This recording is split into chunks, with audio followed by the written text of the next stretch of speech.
Bonjour Monsieur Delattre, vous avez une renommée extraordinaire au niveau de Farciennes. Nous enquêtons sur donc le château, sur son histoire. On vous remercie mais vraiment pleinement de nous accueillir et de nous offrir votre savoir. On apprend ici en se déplaçant que vous êtes un homme de lettres. Je suis un homme de lettres. Vous nous avez fait cette lettre que je vous invite à lire. Nous sommes ici le 8 octobre. Cette lettre, c'est pour vous remercier de votre présence afin de pouvoir dialoguer sur un sujet qui me tient à cœur et dont j'en fais un emploi des plus agréables en transmettant mon savoir. Je me présente, Claude Delattre, namurois d'origine et de cœur, farciennois depuis 1959, d'un passé commercial et comptable de formation, plus d'autres accointances en complément. Ici sur place, je suis administrateur de l'organisation Farciennes Plus, organisme qui compte malgré tout plusieurs cordes à son arc, tant économique, médical ou patrimonial. Je suis historien local et passionné de son château avec d'autres compléments que je transmets lors de certaines conférences à la demande de tous bords. J'interromps cette litanie et reste à votre attention pour développer le sujet du jour, c'est-à-dire le château de Longueval, son histoire au passé parfois pulpeux et cocasse. Bien à vous. C'est très gentil, merci beaucoup. J'aurai un souvenir. Vous êtes namurois de base et vous êtes arrivé à Farciennes. Est-ce que vous aviez déjà connaissance de ce château? Je suis arrivé ici à Farciennes en 1959 après mon service militaire, parce que précédemment, ici sur place, il y avait ma grand-tante, comme on disait, j'ai toujours dit ma tante, la sœur de ma grand-mère, qui avait le commerce. Parce qu'en restant dans l'historique, si on veut lui passer le mien, en tant que commerçant, si le bonheur le permet, dans 4 ans, il y a 100 ans que nous occupons cette maison-ci. Vous verrez passer dans 4 ans si le canard est toujours vivant. J'ai connaissance de ce château sur l'époque où j'étais gosse, parce que par le côté clientèle, ma femme avait les 2 personnages qui habitaient au château comme clients.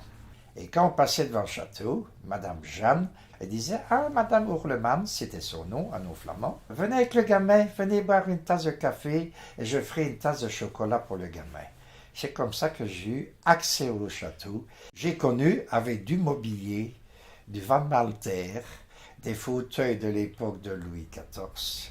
Il existait la grande cuisine, la cage escalier, la petite salle à manger, la grande salle à manger, et le grand salon, non, le petit salon de la comtesse, parce que le petit salon qu'on appelle le salon bleu par les plafonds, qui avait été fait par des grands plâtriers, des Italiens, artistes de château, qui étaient répandus également en France. Et en plus que ça, dans ce salon bleu, elle avait des tapisseries qui avaient été faites par la dernière des comtesses qui habitaient au château. Il y avait 14 tapisseries, tout ça, ça a été à l'abandon. Il y a 4 tapisseries qui ont été sauvées, nous en connaissons 2 qui ont été restaurées avec des moyens de notre association. Il y avait des douves autour du château. Il y a eu des douves. Le château est à 100 mètres de la Sambre. Tout à fait. Il y a eu des douves, il y a des divs, et il y a eu des gondoles qui venaient de Venise. C'est vrai. C'est la vérité. J'ai sur un document une photo avec des gondoles de Venise. Il y a eu des moments de réception ici du tonnerre. Il ne faut pas oublier, c'était 3 seigneurs, les 3 grands seigneurs qui ont été là ont été des seigneurs de guerre, mais ne disons pas qu'un seigneur de guerre, s'il a son écharpe de maréchal, c'est qu'il est haut de gamme. Et ces 3 seigneurs, quel était leur nom alors? Les Longueval. C'est Longueval qui est à l'origine donc du château. C'était pas eux, c'était... il y a eu pour commencer ce qui s'appelle une tour de garde, c'est-à-dire une tour de garde qui était une espèce de... Une tour de guet. De cylindre en hauteur, qui était ce qu'on voit en France des pigeonniers, mais qui était à la surveillance de la Sambre. Parce que la Sambre, dans le passé, je parle ici du 15e siècle, 13e et 14e siècle, il y avait ce qui s'appelle des péniches sur la Sambre, qui venaient de France. Le canal de Loire-Sambre, c'est une autre histoire, mais qui venait de France. Mais à ce moment-là, il n'y avait aucune écluse. Alors, on chassait le bateau qui avait de l'eau, qui était retenu pendant un certain temps. On chassait, on baissait les ventelles, l'eau partait, les bateaux partaient jusqu'au prochain arrêt où j'étais retenu, qu'il n'y avait plus assez d'eau. Et ces ventelles-là permettaient au château, aux châtelains, d'avoir des revenus pour la surveillance de ces bateaux par le seigneur des Ok, lieux. d'accord. Avec un droit de passage, chose comme ça. Un droit de quoi. passage. À la base, c'était donc une tour, donc un péage. Un grosso modo, péage. Un péage fluvial. Et surveillance. Ensuite, c'est devenu un. Et après ça, quand il y a eu 40 seigneurs en Farciennes. Et les derniers, ce sont les 2 îles. Des Wallons de chez nous, des Wallons de Bruxelles. Eh bien, quand sur les derniers, dans la dernière famille des 2 îles, il n'y a pas eu d'héritier. Mais ils avaient un neveu en France. Et le neveu en France, c'est Charles-Louis Bonaventure de Longueval, qui avait 3 ans. C'est lui qui a hérité ça, et c'est lui qui a fait le château fort. Parce que ça a été une forteresse. C'est devenu une forteresse en quelle année alors Aux environs, à l'époque de Charles le Téméraire. Donc, 1400 et des. Ouais. Parce que Charles le Téméraire, il rentre aussi en ligne de compte ici dans notre château, d'une façon très simple. Vous aviez ce qui s'appelle l'Empire catholique germanique de Jérusalem que Charlemagne dirigeait. Oui. À sa mort, a été divisé en 3. La Lotharingie, les 2 autres parties, je ne reviens pas dessus, excusez-moi, mais on faisait partie, nous autres, de la grande descente depuis Maastricht jusqu'à Lyon. Ouais, ce qui fait déjà une belle trotte. Une belle trotte, hein? C'est déjà une autoroute. Et alors, à ce moment-là, nous étions administrés, parce que seigneurs locaux, tant qu'on était, on était sous la dominance chrétienne du prince-évêque de Liège, qui lui avait un appui militaire du duc de Bavière. C'est ça qui était fou, hein, de voir la religion, comment elle avait un impact militaire. Très grand. Et alors, c'est comme ça que tout compte fait. Après la forteresse, il y a eu une grande bataille ici chez nous, dans la région de Tongres. Tongres était un fief très catholique en Flandre, c'est à la porte du Limbourg, très catholique, et il y avait 2-3 seigneurs là dans la région du Brabant adjacent au Limbourg, riches, des propriétaires terriens, et il y a eu un conflit, on dirait l'autre, pour 3 arts de terrain ou pour 1 hectare de navigation ou une histoire pareille. Donc les seigneurs de Tongres, du Limbourg, les Liégeois sont mêlés, puisqu'ils avaient une attache dans le Limbourg, et c'est quelque chose qui a tourné un carnage en faisant 15 000 morts en 24 heures.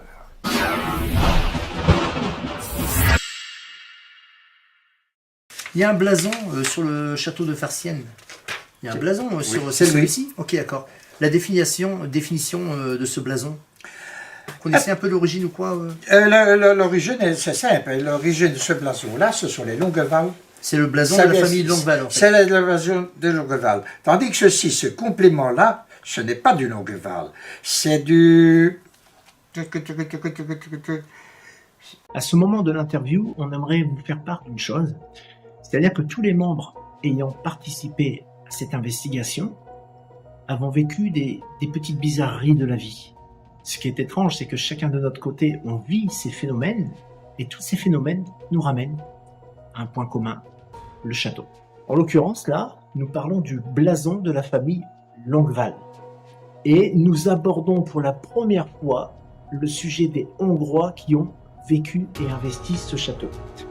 Alors il faut savoir que ces Hongrois, de par la comtesse, sont des descendants, enfin surtout la comtesse, des descendants directs de Vlad Dracul, qui est donc à l'origine de la légende de Dracula.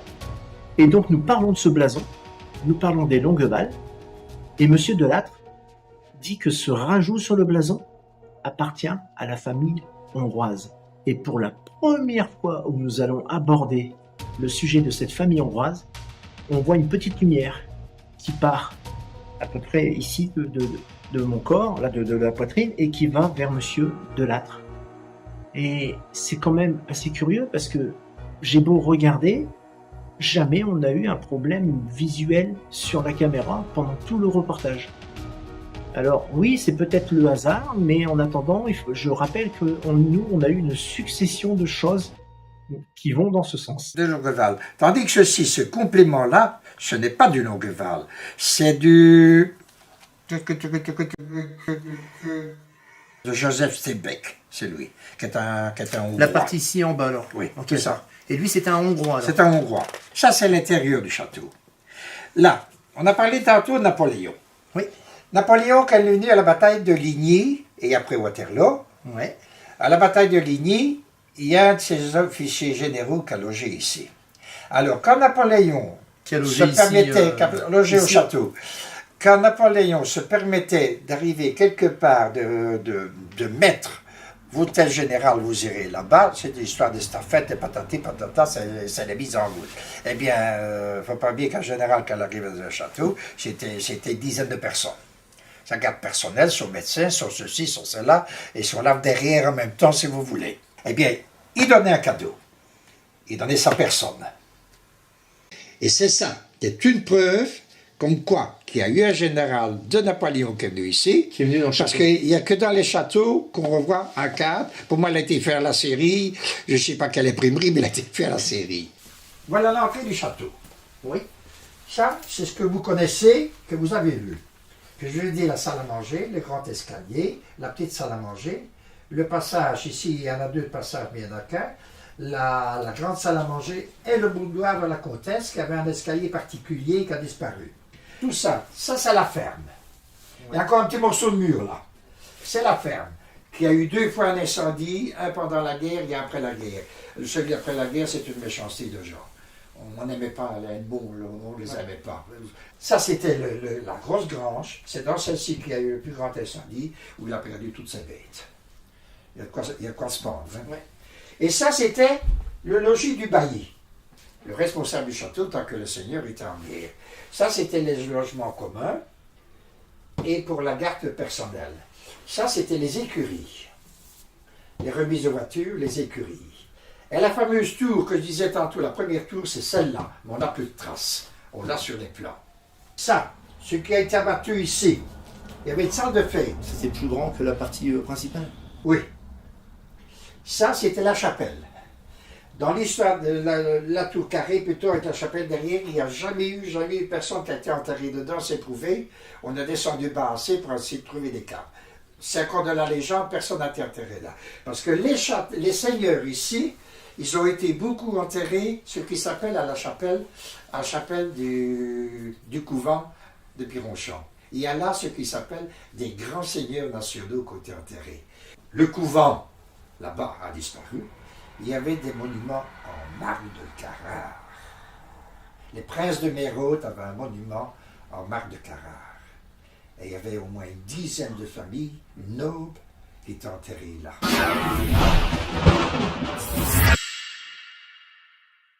Donc on est d'accord que historiquement c'était ce péage, donc cette tour de guet. Ensuite c'est devenu un donjon, comme vous disiez, mais très brièvement. Oui. C'est très vite devenu donc un château fort. On a bâti un château fort. Hein. Ouais.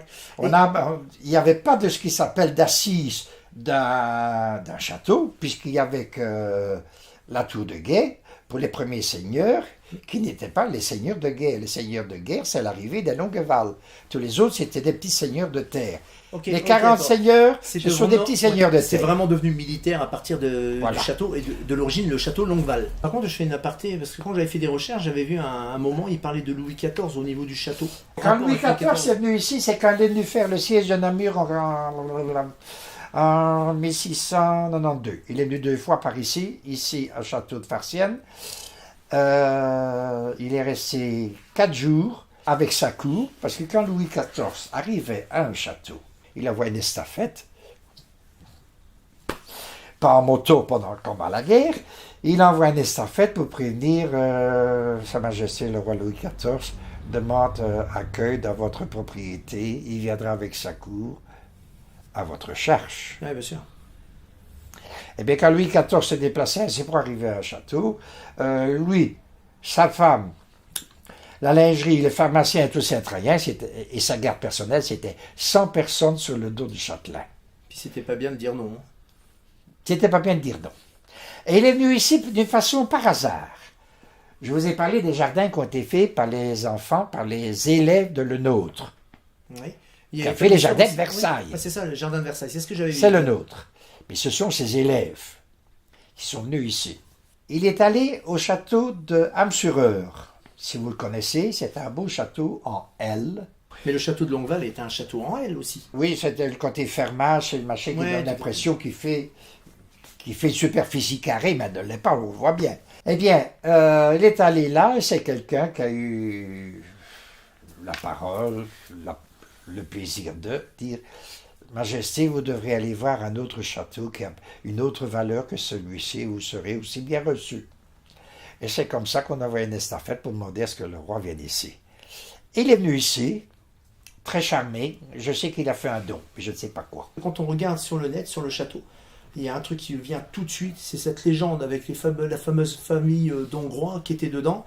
Les Batianais. Parce qu'on est loin de la Transylvanie. Après, on en vient dire que la comtesse était une descendante de Vlad. Vlad Dracul. Alors on met cette légende de vampire, mais au final, c'est quoi? C'était un meurtrier. Il empalait les gens, quoi. Je veux dire, c'était pas un. Il empalait. Comment on peut avoir 40 seigneurs, avoir eu Louis XIV et au fait oublier toute cette histoire qui est fabuleuse? Pour en arriver à une légende. Pour en arriver 150 ans après. Exactement. Ça. Moi, j'ai analysé ça, personnellement. Et je l'ai analysé. Ça doit vous agacer de voir ça. Je dirais même, plus que ça m'emmerde.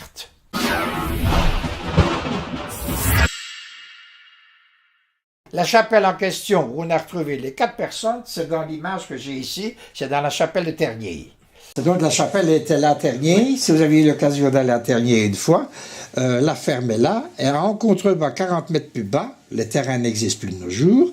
40 mètres plus bas, on descendait, on arrivait à Ternier. À la fin. La fameuse chapelle. Alors, quand c'était l'époque de Bastiani, là, j'ai 2 versions de l'histoire.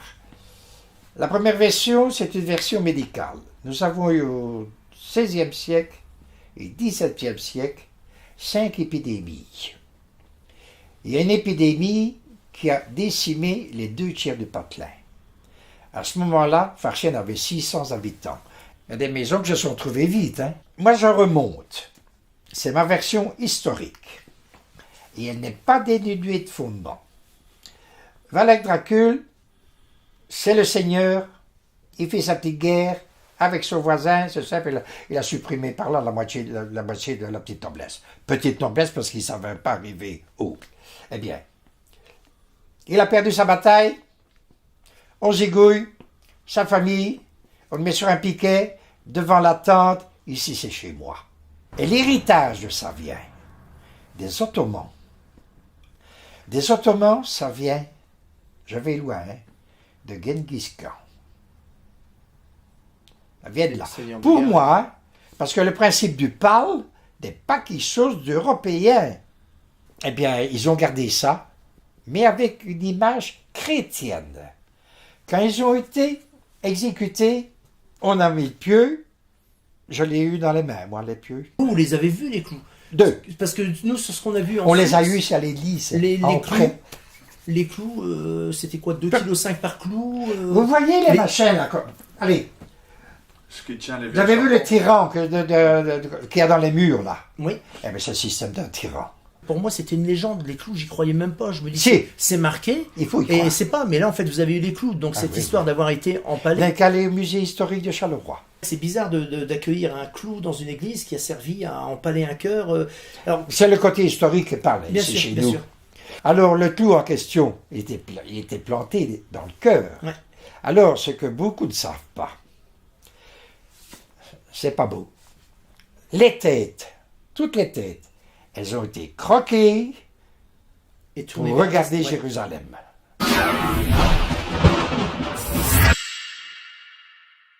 C'est échelonné sur quelques années, elle est morte. Voilà tous les morts. Et bien tous, avec les dates. 1, 2, 3, 4, 5. Un enfant de 5 ans, 4 mois. Donc, le dernier qui est mort, c'est le 6 du 7 47. Et le premier, c'est le 16 du 11 24. Vous voyez, tout ça sur 23 ans. A priori, les clous n'ont pas été fabriqués ici. Tous les clous du château ont été faits par des Farciennois. Farciennes a fourni ici des milliers de clous aux États-Unis. Tout clou qui était fabriqué à la pièce. Donc les clous peuvent venir de Farciennes, puisqu'ils étaient Tout à spécialisés fait, dans le clou, tout à fait. bien sûr. Voilà les questions de réflexion. Oui, elles se posent 300 ans après, c'est maintenant. Par des recherches personnelles, je les énumère d'une façon continue et réfléchie. J'ai mis 3 petits points. Pourquoi que Rome et le Vatican, en tant que maître suprême de la foi catholique de l'Empire chrétien d'Occident, édité sous l'égide de Charlemagne, distillé ensuite par nous, par la principauté de Liège, et tout ce monde n'a rien fait au premier décès, voire au deuxième. Alors, la deuxième, il n'est pas reconnu d'épidémie à cette époque. Pour certains, la peste fit des ravages en 1626 et en 1740. Pas de conflit, pas de guerre, pas de querelle de biens. Pourquoi enterrer à Ternier quand il vivait au château et pouvait se faire inhumer dans la chapelle castrale? Il n'y a rien dans la chapelle castrale. C'est ça qui est marrant, c'est qu'ils aient fait rebâtir une chapelle de l'autre côté pour mettre les corps. Pourquoi ces rites lorsqu'on est des chrétiens d'Occident, rites transylvaniens? Et tout ça, c'est pas de la carabistouille. Ben, Vous pouvez croire ce que je vous dis, Ah non, mais bien sûr. parce que sincèrement parlant, je n'aurais pas fait ça. Parce que même les pouvoirs publics connaissent mes livres, ils ne peuvent pas me critiquer. Et voilà une deuxième bizarrerie. Lorsque j'ai pris contact avec M. Delattre, nous sommes entretenus 2 fois par téléphone, une fois pour montrer mon intérêt sur l'histoire du château et la deuxième fois pour cette prise de rendez-vous.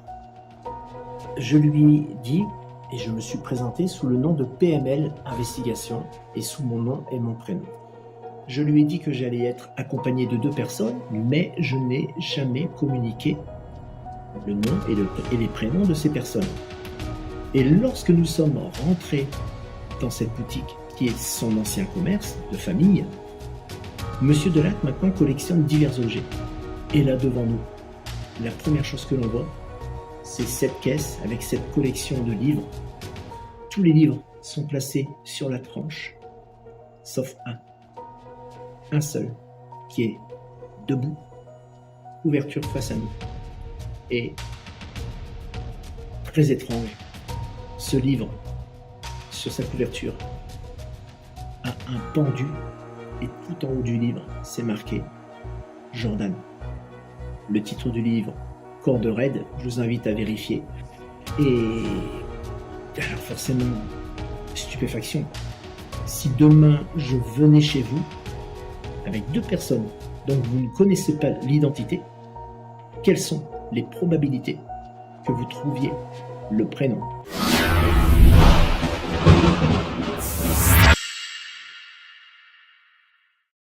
Monsieur Delattre, je vous remercie de nous avoir accordé ce temps. Je vous remercie grandement. Merci beaucoup.